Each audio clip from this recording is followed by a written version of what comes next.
Hello, Hoomans. Today we're going to dive into the story of Mercy. Mercy was actually a doctor named Angela. Mercy was a longtime family friend of the Lindholms. As a teenager, she established herself as a medical prodigy. While studying, 14-year-old Mercy visited Torbjorn in the hospital after the loss of his arm in Operation White Dome. Later, as she was still a student in university, she would visit the Overwatch base and once posed for a photo with Torbjorn, other Overwatch members, and a young Farah.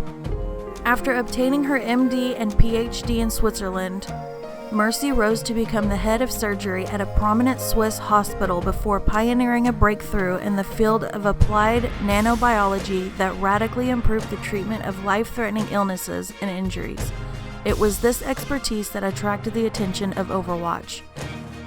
Because her parents had been taken by war, Mercy was opposed to the organization's militaristic approach to keeping global peace. Ultimately, she recognized that Overwatch offered her the opportunity to save lives on a much larger scale. As Overwatch's head of medical research, Mercy sought to leverage her work for healing in frontline crisis. The result was the Valkyrie Swift Response suit.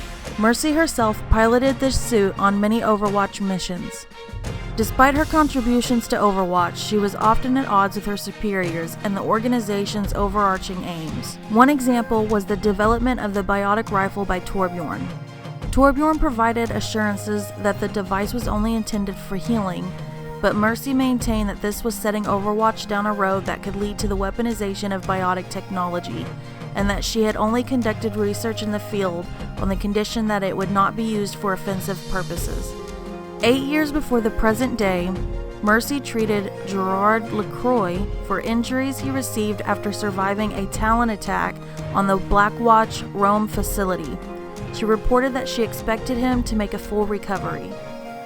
7 years before the present day, Mercy was involved in an unsanctioned mission authorized by Strike Commander Jack Morrison to end the King's Row uprising in London. Earlier the same day, Mercy argued with Morrison over Overwatch's inability to intervene in the conflict due to the English Prime Minister expressively forbidding of any Overwatch action within the United Kingdom. Mercy expressed her concern for the thousands in the city who needed medical aid and lamented how Overwatch was made to help people, not sit on the sidelines. After Jack authorized the mission, while preparing to board an aircraft, Mercy welcomed Cadet Lena Oxton to the team. She commented on how her inspirational words convinced Jack to authorize the mission, and how he was very invested in her career, and had asked Mercy to keep an eye on her. Mercy then told Oxton how she could call on her if she ever needed any help.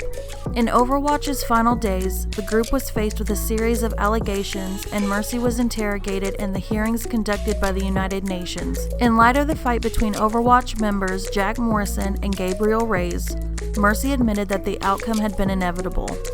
They had drifted further and further apart ever since Morrison had been chosen over Reyes for the position of Strike Commander, and that rift had widened despite her efforts.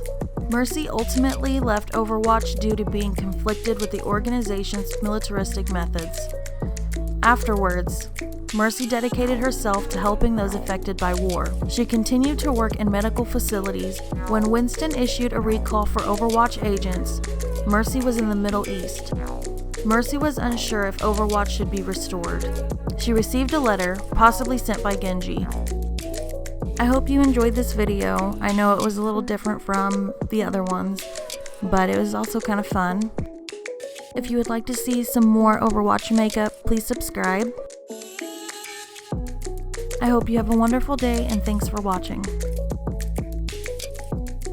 My Hoomans never die.